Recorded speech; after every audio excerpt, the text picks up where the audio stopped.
we are asked to sketch the graph of the linear system on the coordinate plane, and we have two different equations for lines. We have y equals 1/3 x plus 1 and y equals negative 3x plus 11.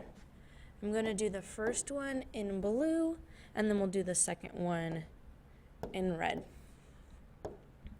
So they are both written in slope-intercept form, which means the B tells us where to start. So I'm going to use the bigger lines to represent each spot. So this will be 1 on our y-axis.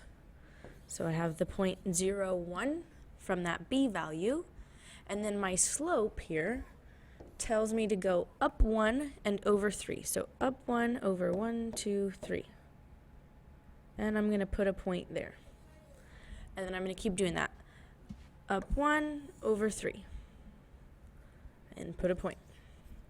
Up 1 over 3 and put another point. And then I'm going to connect it using a straight edge. Using a straight line is really important here because it helps you identify where they intersect. If you don't use a straight edge, it makes it a little bit harder to see precisely where they intersect at. All right, now looking at this second equation, we have a B value of 11. So I'm going to start at 11 on the y-axis. 1, 2, 3, 4, 5, 6, 7, 8, 9, 10, 11, which is way up here. This slope of negative 3, we can draw in that little invisible 1 underneath. Negative tells me to go down, so I'm going to go down 3, 1, 2, 3, and over 1 and put a point in that spot. And then the same thing, down 3 over 1, down 3 over 1, down 3 over 1. And again, use a straight edge to connect them.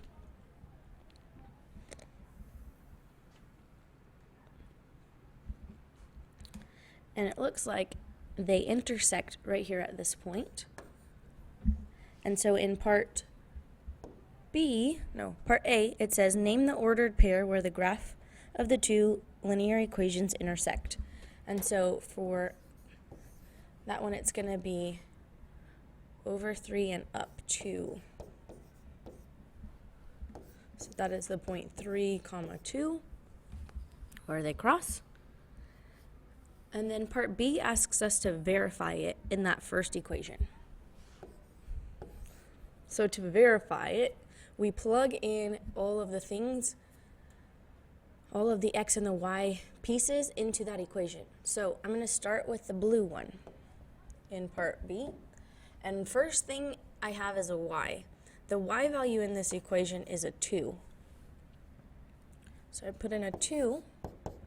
Then I keep going. I have my slope of 1/3. My x value is 3.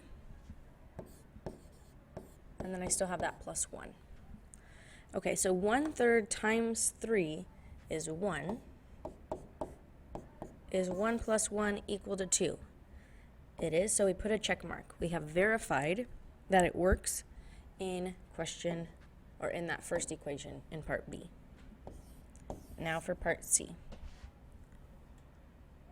Part C, we're going to use the red equation and plug in our point into that. So our y value is a 2, our slope is negative 3, our x value is 3, and our b value is 11. So negative 3 times 3 is negative 9, and negative 9 and an 11 add to 2, so this also works here. So it works in both equations, which would mean that it is a solution to both of them.